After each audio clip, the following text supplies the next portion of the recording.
Good evening, everyone. Welcome to the PDR Live Workshop show. I do apologize for our tardiness. It's all my fault. I take 100% blame for that. And we have here Dave O from Windy City Dent Repair. How's it going, guys? And he is crippled at the moment, but we're going to try to make it work. Yeah, currently in a big transition here. So. And Dave, I didn't tell you, but we got some good feedback for last week's show. The dynamic of you being here seemed like people enjoyed it, so I can't wait to do that again. Yeah, and so for I guess like now is probably a good time to finally tell people. But so I've been in this big transition. Windy City Dent Repair here in Chicago is actually going to be kind of put on pause for a little bit, and I'm going to be moving out to the East Coast to be helping Chris and Dentless Touch and actually taking PDR Workshop kind of to the next level. So right now I'm in the transition of moving pretty much halfway across the country. So this is why you see me in random spots or, in Chris's office there, randomly working, or just in a room just like this without the mic and everything else. So just bear with me the next couple of weeks. I'm going to be still in transition. But once I finally get settled in, video quality will be there, mic quality will be there, it'll all be set. So, and this topic today kind of plays off of some of the stuff that we use to get set up for a live show like this, or some of the videos that you see on Chris's channel, mine as well. So that's kind of why I've been in between or at Chris's, and then I'm here, and I'm in an office, and then I'm not. So just a heads up for you guys, and I think it's kind of finally time to let everyone know why it's been happening. So yeah, I mean, let's get started with the show. I mean, ultimately everybody benefits, especially the viewers of the show. So I can't wait, Dave. Can't wait at all. So content, I think we don't have any tools for right now. Sorry about that. We feel as though we bring on the tools that we use to create this content. For some of you guys that are looking at trying to start a YouTube channel or just thinking about it, whether it's going to benefit you and stuff like that, those are the things that we're going to go over. We're going to go all the way down to how much do we actually get paid for these live shows, just so there's a complete transparency of that. And then also, how many of my customers actually see my videos.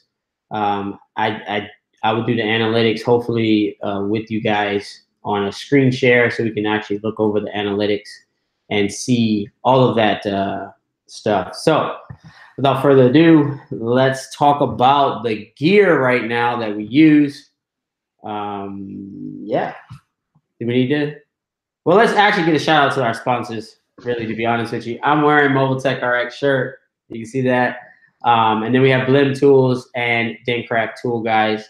To keep the transparency going, we're definitely letting you know that they're helping us keep this afloat and making sure that we bring you more content, better content.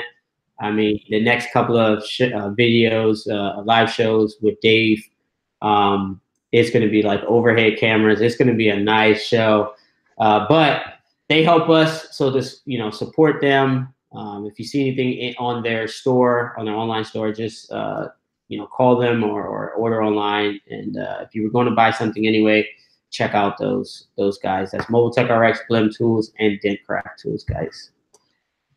So now let's get on to the gear. Dave, anything you want to elaborate on before we get to the gear? No, I completely agree with everything you're saying. What we have going on is going to be, or what we have in the works, and I feel like we're constantly saying that we always have something in the works, And, this whole plan is kind of coming to fruition, and within these next couple of weeks, it's definitely going to be the best it's been. So, like you said, with different cameras and just better gear, more gear coming that we're gonna start buying and purchasing, and that we already have. So the content's just going to be a better quality, just a better format. It's going to be nice. So unfortunately, a lot of the gear that I have or possess is in is on the East Coast right now. So Chris is gonna kind of run the show. His gear is a little bit better than mine anyway. I still have kind of more of like, I guess what you would say almost a starter kit, something like that. But let's kind of get into the basics of what you use to kind of either run and gun with your camera, or what you use kind of on a daily basis to create some of the content that you put out there for your customers in your business. Yeah, so just for anybody, I am recording on an A6000. This is a Sony A6000. This is what Dave has. This is kind of our first cameras that we actually purchased together. The only downfall of this camera is that there's no microphone jack, I think, and then no kind of articulating screen, so no way to do like a selfie cam. And I'm going to touch a little bit about why that's beneficial here. But just the basics here, guys. I'm going to start kind of at the beginning stages, like some entry level stuff, and then we'll go into a little more advanced stuff. But then try to keep it quick so we can actually get to the main topic, which is the content and how and why we supply certain content. But anyway, so this is a Canon M50. This to me is the best camera to start your YouTube channel on. The only downfall that I see is that the battery life is a little short. It uses these small, little teeny tiny batteries. If you can actually buy a pack of these, I think for like $20 with a dual charger. So as long as you have your charger handy, you won't run out of batteries. But a lot of times when it starts fading, when it starts saying like half battery, in about 10 minutes, it's just gonna crash. So it kind of sucks really. But it does have the articulating screen. Very good camera, cheap camera. I think they're like $550. This is just a small rig cage, which you can see right there. It clearly saved my camera at least once. Mm-hmm. So definitely you got the mic input. And then that leads me to, I think when you're doing YouTube, there is no reason to use the in-camera mic anymore. There's just a certain level of quality that is mandatory now with YouTube.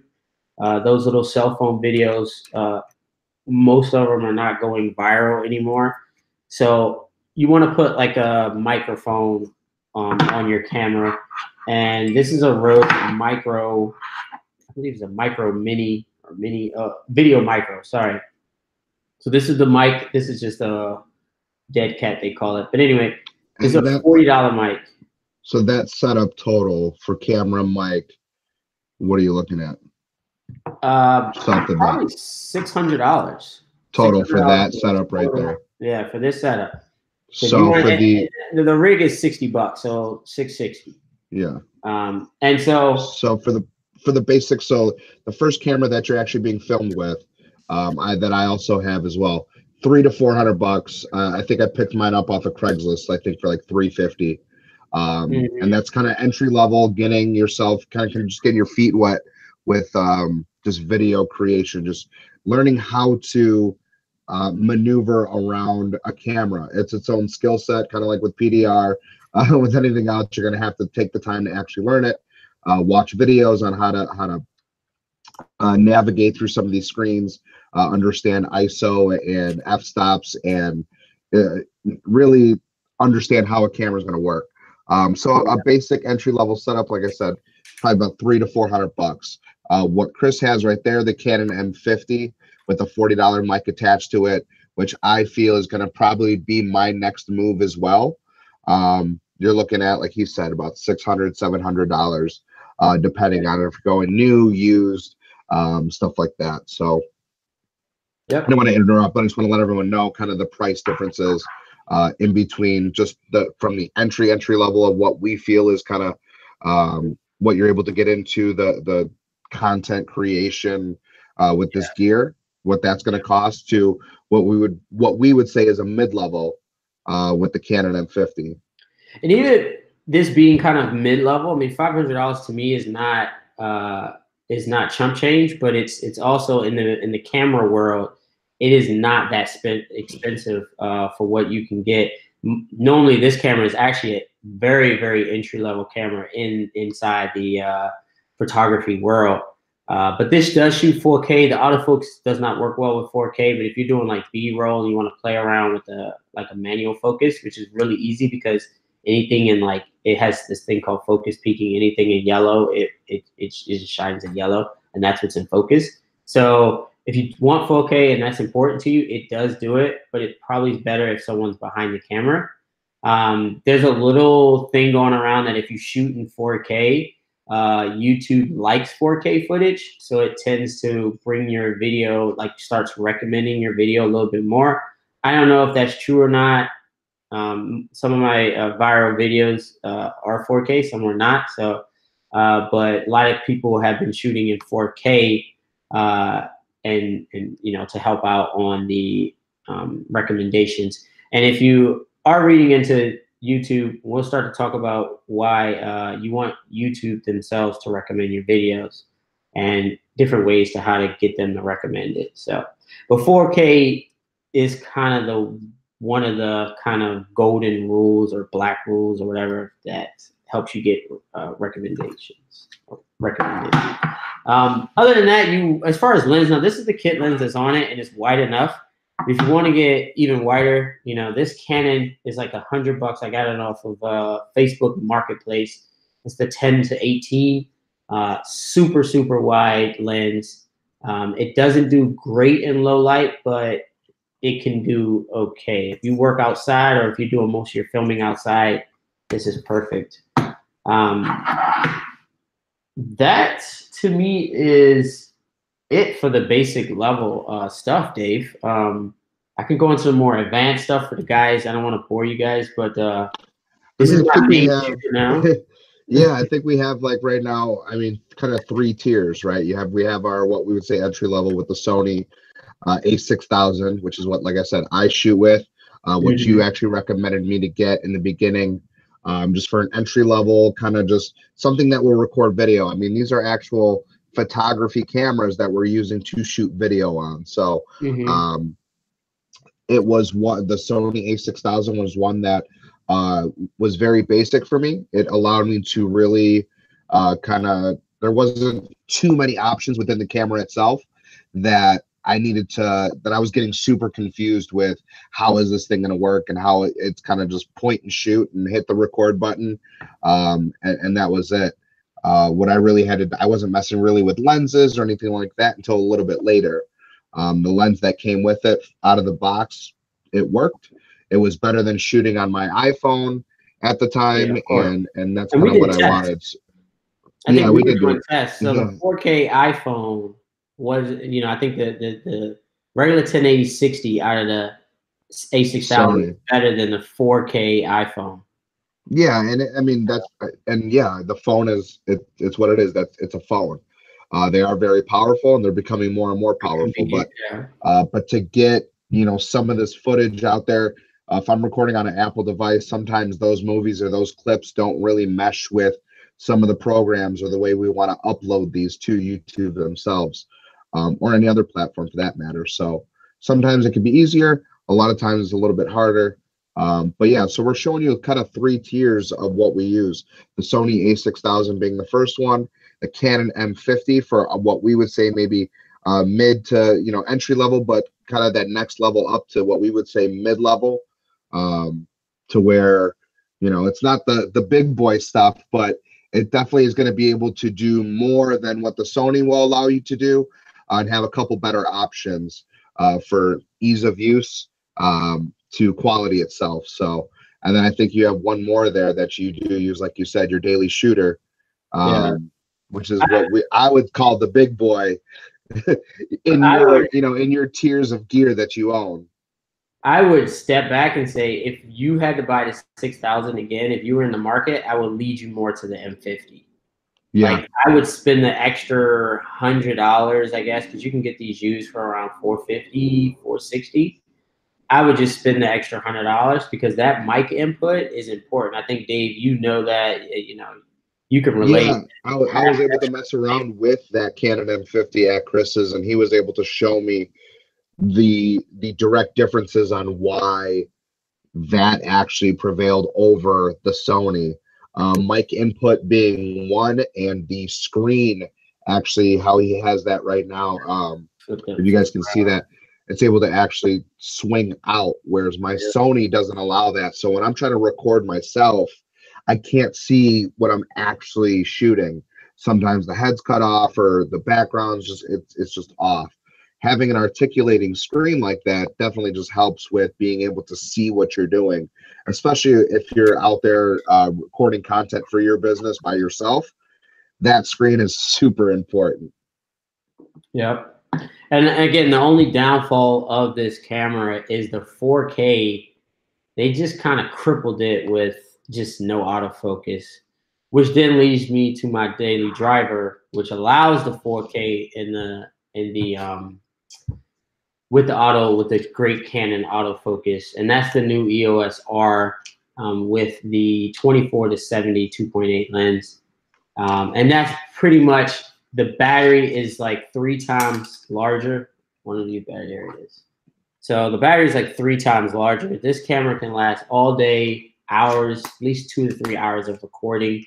And it does still have that articulating screen, a little bit bigger screen, but it still has that articulating screen. The lens is not mine. I actually borrowing the lens. So normally I don't run with something like this. I normally have this wide angle lens on it, and that's majority of the time when you see my videos, this is what you see. I record in 4K. It's crazy. I record in 4K. I downsample it to 1080 so my computer can work on it, and then I up-res to 4K. Weird, but it seems to work for me. But yeah, so those are the heavy hitters as far as if anybody wants to get into it. I believe if you're on Instagram and you're just doing videos on Instagram, an iPhone is perfect. It's good enough. I mean, the iPhone 10 is really good. But if you're working in a dark environment, that iPhone will really struggle. I would recommend, picking up an M50 if you're working in a dark area. Before I got lights twice as much lights in my shop, that M50 was even struggling. This bad boy, because the bigger sensor, lets more light in. It was a little bit better. So hopefully we at least inspired you guys with gear. I am a gear freak, so I ordered a new mic just before we jumped online. And these aren't necessities by any means. These are just some of the things that we use to create the content. Yeah. Like you said, we're going to go into kind of like why we do content creation for the business and what benefits it does have. But to create the content itself, there is things that's going to be needed, and that's going to be gear to film or create it with. These are the 3 cameras that we use. And then I use an iPhone 10 or iPhone X as my kind of daily phone, and that does great video and great photography within itself for when I'm kind of doing that run and gun. But when I want that more professional look, or I'm actually recording a repair outside at a customer's home, and I know I'm going to take this and it's going to become a piece of content that I'm going to go ahead and display for my customers, I kind of want that better quality. I want that that look to be a little more professional than if it just being a cell phone video. Mm-hmm. Right. And for me, I just want to stand out from the rest.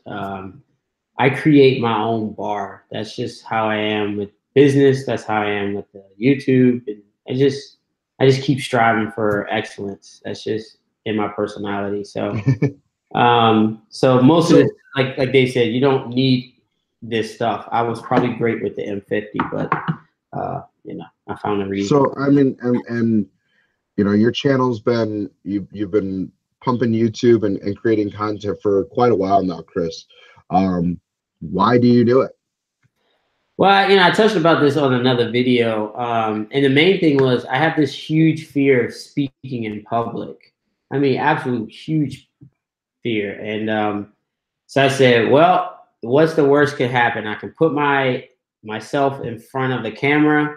I can stutter. I used to edit out everything, and I'm just like, you know what? They got to see the true Chris. It is what it is. I'm still afraid in front of the camera. I'm just talking to Dave, and I think you see, I kind of roll it off real quick. It used to take me 10, 15 takes. Now it takes me like 1 or 2 takes. So I'm getting better at it. It's helping with writing. It's helping with communication skills. I don't know. I felt like, I think I have a video up for 2015. So I just felt like that's what helped me out. And Now, then when you decided to say, "Hey, I'm going to create a YouTube channel," were you coming from, "This is going to better my business," or was it no, more of a personal thing and showing off what you do? It was just showing off PDR. I remember looking at Mike's videos and Mike Toledo, Den Time, and I was like, man, there was some good videos. And at that time, when I first started, he was really pumping some videos out, and I really liked the style. If anybody knows, I have another channel called Cars with Chris. It's just me and my brother kind of playing around. And so I've been in the videography scene for the last 8 years. It's always been a hobby for you. Yeah, it's been a little hobby. So I said, all right, I love what I'm doing. Let me do a few videos and see where it goes. And it took a while to kind of get my recipe that I like. First it was like the vlogging, just kind of showing you a little bit. And then a lot of people seem to like the videos of like me explaining stuff throughout the video. So I kind of gravitated to that style. It's very hard to do while you're trying to do a repair. I mean, some of the customers are waiting in the waiting area, and I'm over here playing around with the camera. But so far, it's been able to work. I'm able to get at least 1 or 2 videos. When Dave comes on this side of the country, he's going to probably help me out with like 1 or 2 more videos a week. So it's going to be a lot more content coming out when Dave jumps on board. But go ahead. Well, I was saying, so I mean, so it was a hobby, and then you kind of just started incorporating a little bit into your business, and then it kind of ramped up, and the hobby then was incorporated, I mean, almost solely into the business, and now it's an actual like an integrated part into your business because of that hobby. You know how hard it is to explain what we do, at least for me. Maybe I just don't articulate it that well, but it is extremely hard. Someone walks up to you, what do you do? What do you do for a living? And so I say what I do. Hey, I'm a paintless dent repair company. We have shops out in the DC metropolitan area, and they go, huh? And then it's just, you know what? Let me pull up my YouTube. And this is the first or second video. This wasn't like now where I have 270 something videos out. This is literally like, here, this is what we do. And they sit 5, minutes, and they watch the video. And it's just easier to explain. So that goes back to why to create content. I just looked at Manny PDR on Instagram, and it was just a 1-minute video. If you send that with an estimate saying, hey, here's a dent that looks similar to yours, check out the video I did. I've gotten good analytics, like good click rates on that. So if you don't even have to take the videos live, but just to show nice before and after, maybe of you working. I think Manny does a nice time lapse, which I'm pretty sure he shoots on his iPhone, the time lapse. I believe so as well, yeah. And it just explains exactly the repair all in a minute. And like I said, 70% of the people that you send that to, after you send them a price, however you do your negotiation or pricing. Because a lot of what we do is visual.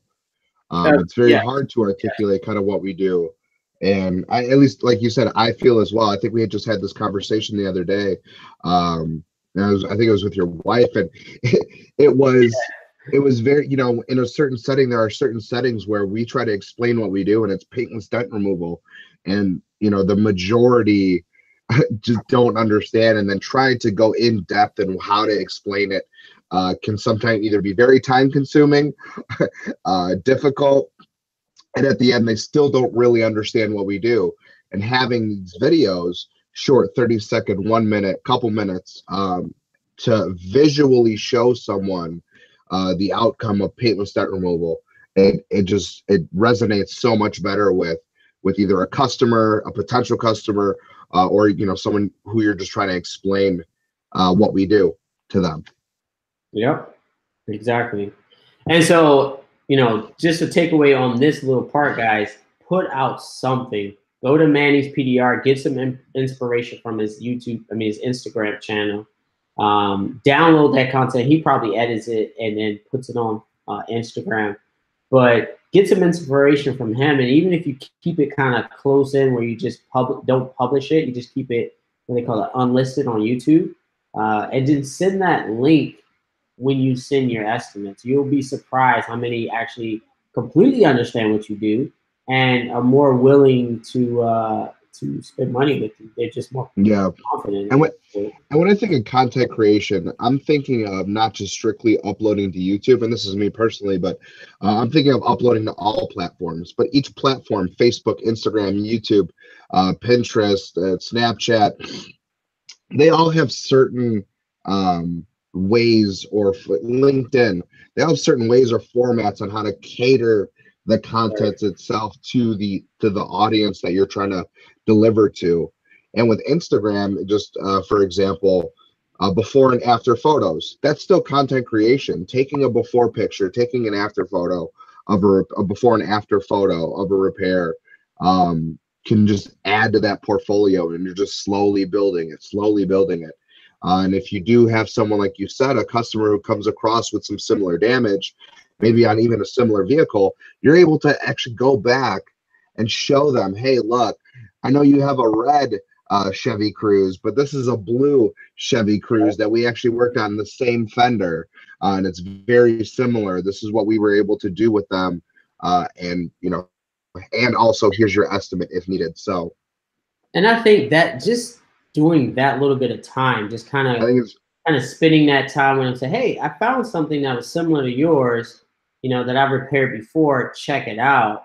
Just that alone probably makes that customer, it builds trust. It shows that you, as a company, are actually taking the time to invest into the potential customer.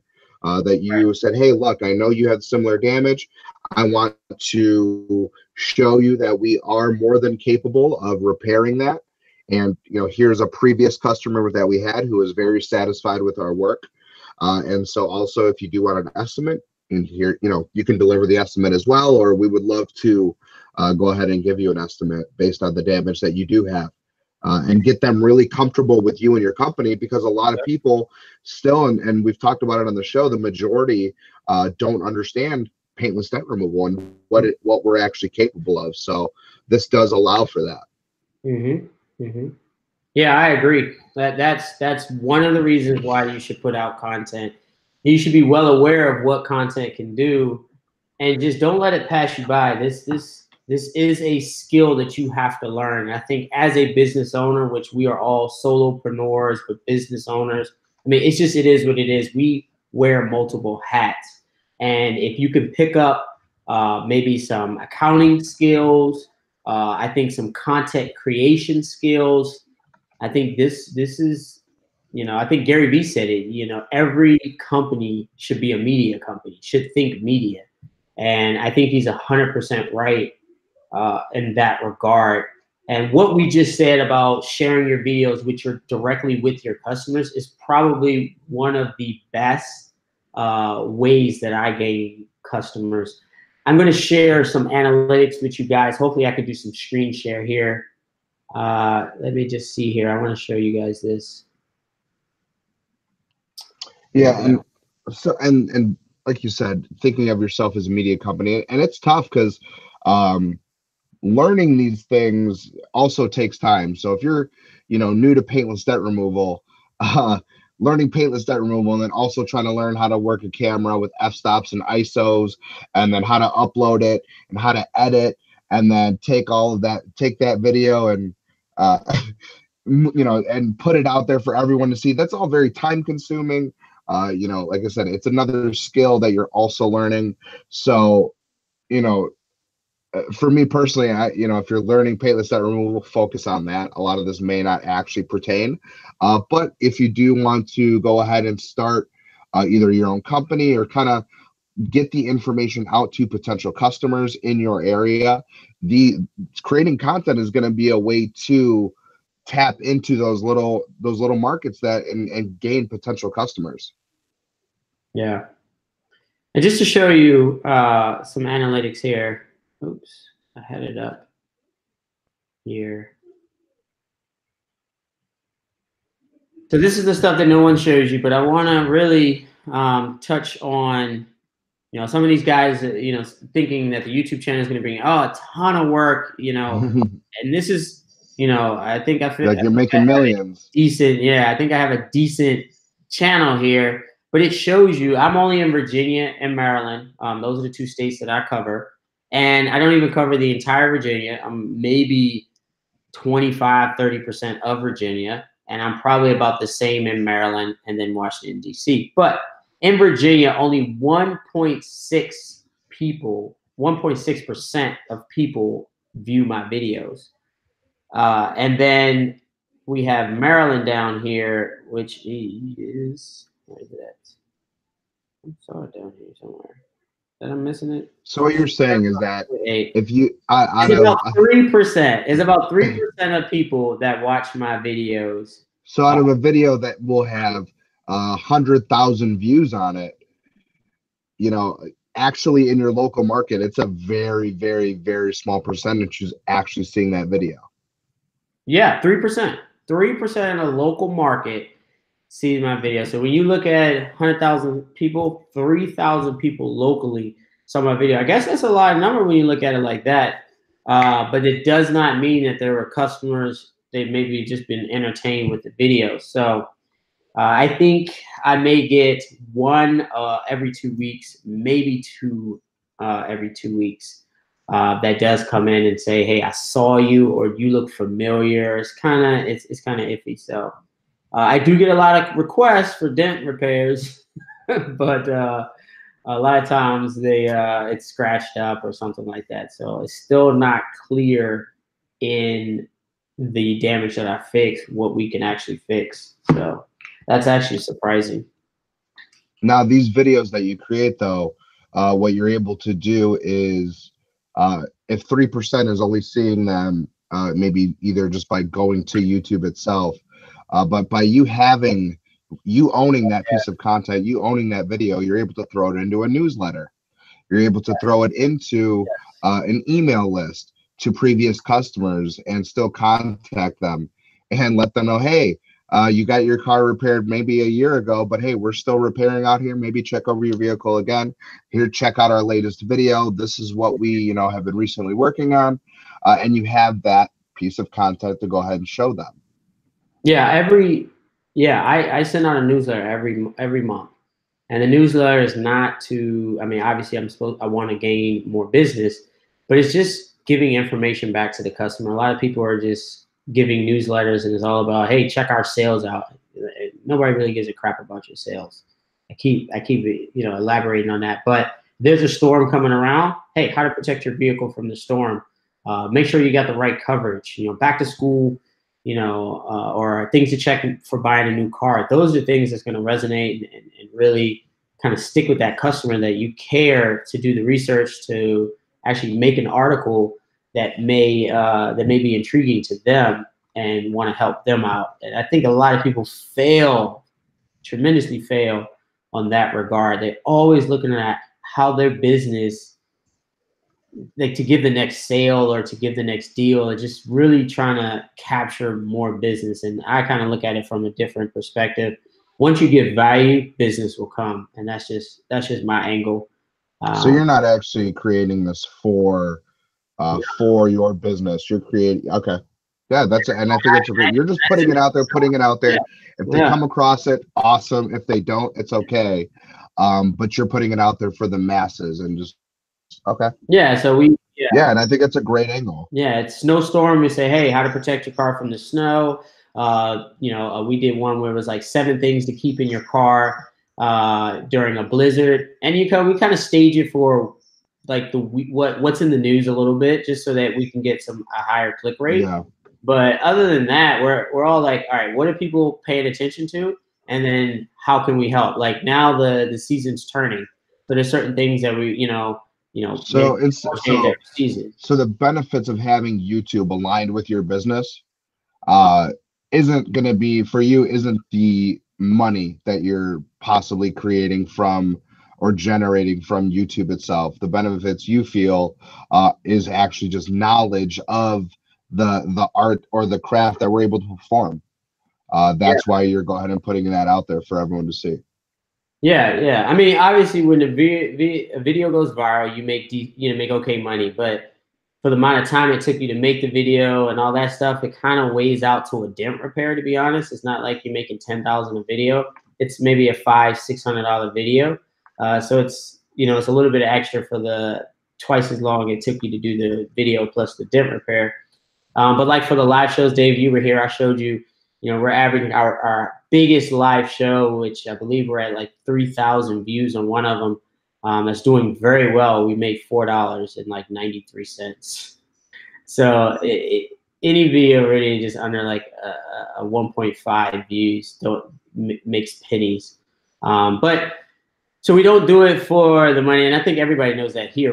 We're trying to provide value for the industry, and I'm a big supporter of anybody that's adding value to the industry or anybody that's supporting the industry, because I think we're at the infant stages of paintless dent repair, kind of like how Ceramic Pro and Expel and all these people came into the detail world and just took it by storm. They had $1 million to throw out this market just in marketing. We need every dent guy that has the ability to hold a camera to really just show what they can do. There's a lot of phenomenal techs. I see it all on our Facebook Dent Techs Only page. Why are we not making this public to show the masses, to show everybody what a skilled technician can do, what to look out for? And I guarantee you, the entire community would grow, where we're just going to need more and more techs out there. And it's just, it's going to be great. I think that we touched on it, that we go to I went to a Christmas party with my wife at her job. There's about 100 people there. There's not a single person that knows about PDR. So maybe out of 1,000, maybe 10 people know. So at that point, I mean, there's so much more room for growth for the paintless dent repair industry. So, and it comes down to us as the change of stewards. I think a lot of guys are trying to keep it kind of close knit, but if we change the way we think and give that value back to the community so that they can make their own decision, I think it's best anyway. So yeah, but I do. Now, as far as content, we're going to go on the pictures, because videos can get all in the videos. Start with pictures.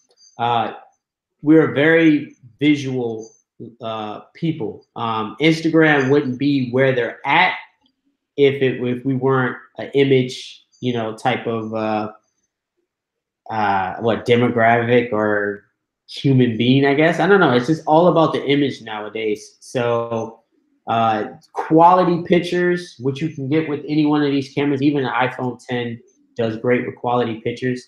But when you start to blow them up for like your website, like a background, that's when the iPhone pictures start to really struggle. So if you're printing any like flyers and stuff like that, the iPhone is not really going to do too well with that. But just having quality image that makes you stand out, more and more people are starting to notice that. Before it was like iPhone, I can't even tell. Now more and more people are able to go, oh, someone actually spent some time. They must have a professional photographer. Yes, you can do it with an iPhone. A professional can pick up an iPhone and do wonders, right? But it may be a little bit easier for an amateur to pick up a little bit of a nicer camera and just be able to take those nice high quality photos of them working and telling a story based on photos. So start there. I mean, just imagery by itself can be very impactful in portraying a message to your customer. I never had to pay for pictures on my website, stuff like that, just because of the talent that I learned. And so I think it's very, very important. And that's why we brought it on the show as a topic. So Dave, you had some things that we were going over. Do you want to touch on it a little bit? The show notes here. Yeah, I mean, and kind of just some of the ways to learn these skills, right? Like, so we've taken the time, myself, yourself, others included as well in the PDR industry. Where did you get your information? I'm sorry. Yeah, I mean, the way I've learned just the skills on either how to manipulate a camera, how to deliver the content properly. There's been a couple different avenues, mostly all online as well. But YouTube channels, there's a website called Skillshare, and basically it is if you guys go on there, what you're going to have is basically just classes and courses offered for a subscription. A subscription-based company that offers courses and classes to learn these specific skills: videography, photography, how to create content properly for your business, for yourself, how to deliver it properly. Patreon is another one.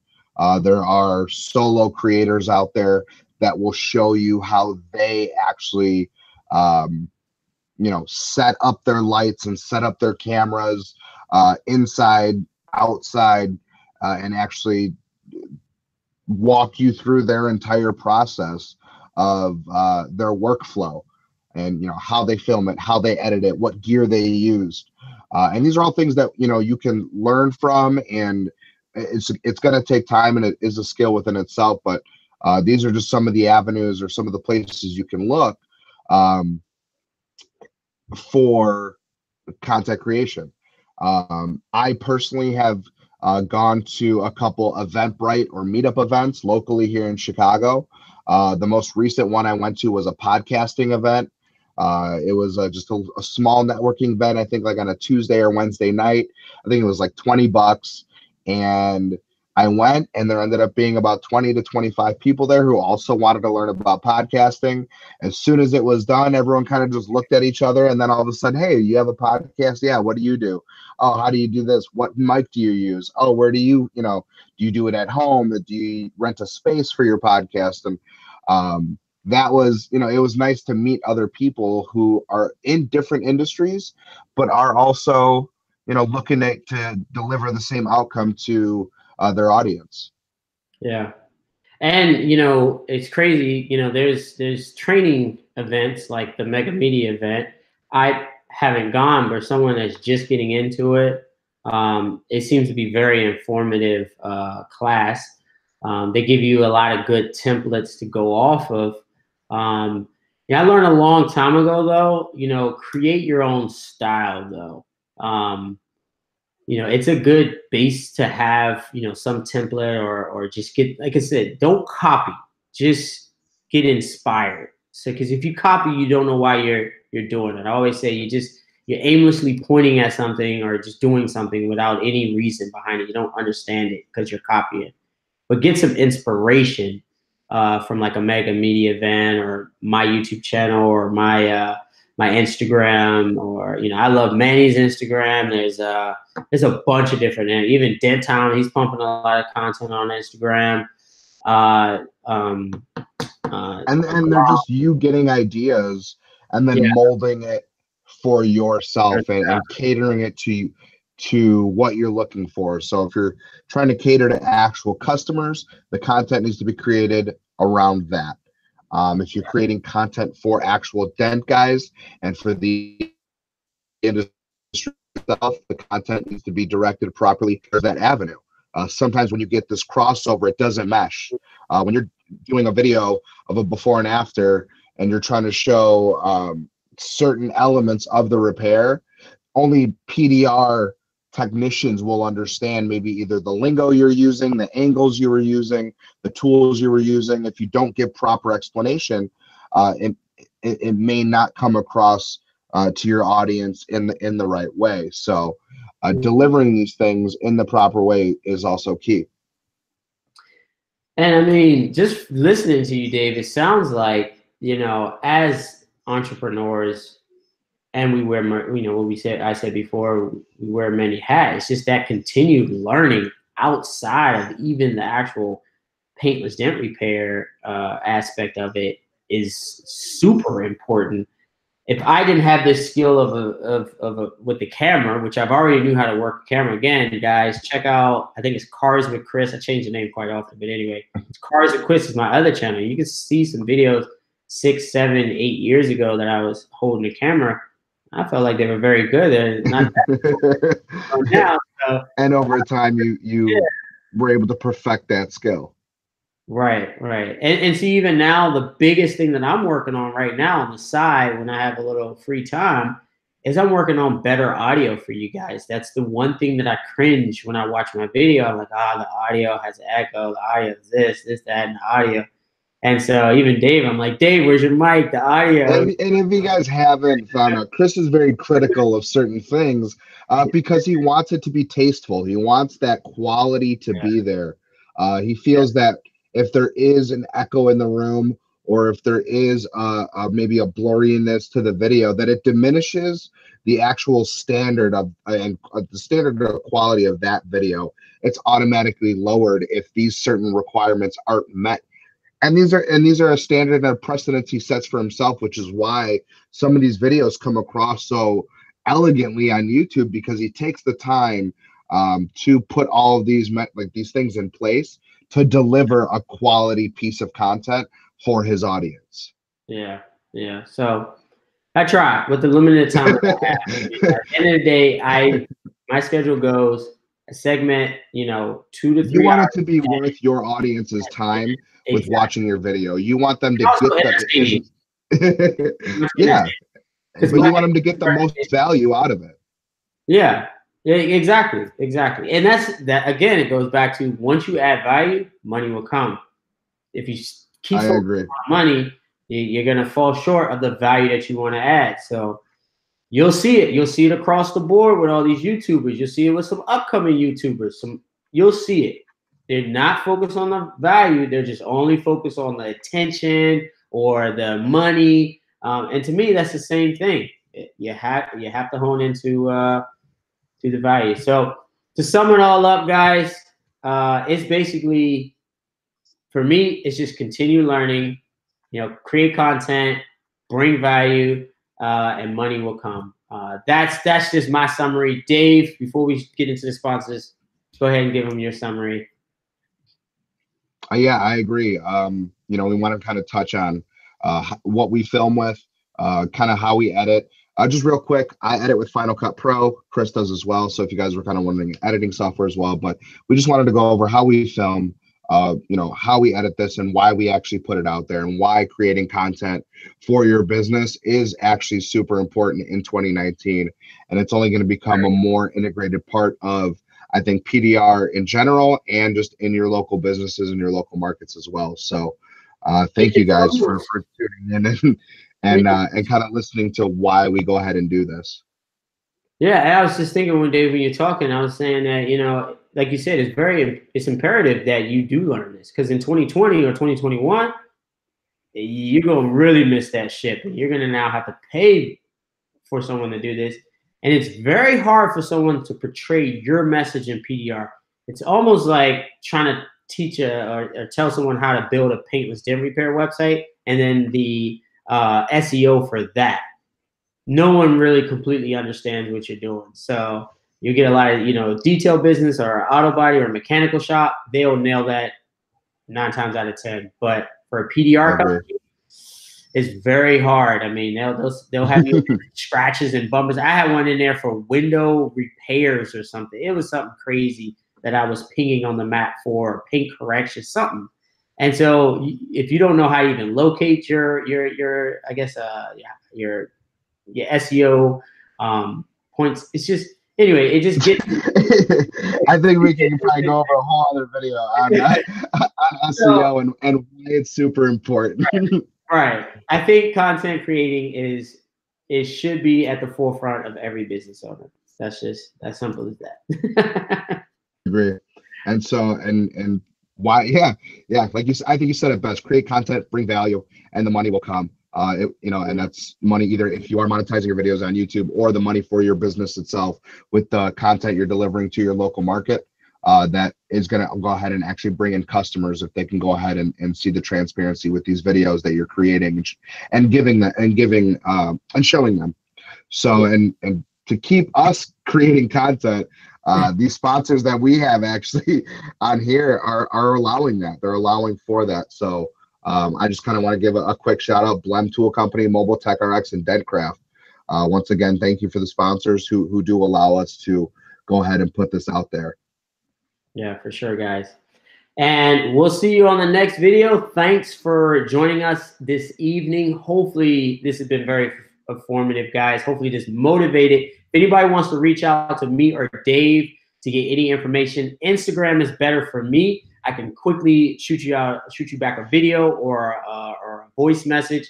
So Instagram is really my DM. Just jump in my DM. Slide in Chris's DMs. Slide in my DMs. Ask me a little question. What do you edit? What should you recommend the camera? Whatever it is, slide into the DMs. Dave, where can you contact with you? Windy City Dent Repair, Instagram, Facebook. I try to get back to everyone as fast as possible. Kind of how I preface this video as well. I am in the middle of this transition right now of moving, so bear with me. I kind of have a lot going on right now. So once that's all settled down, it'll be a lot easier to communicate with you guys. So, but thank you guys for watching, and I'll go ahead and see you in the next one. All right, guys. Peace.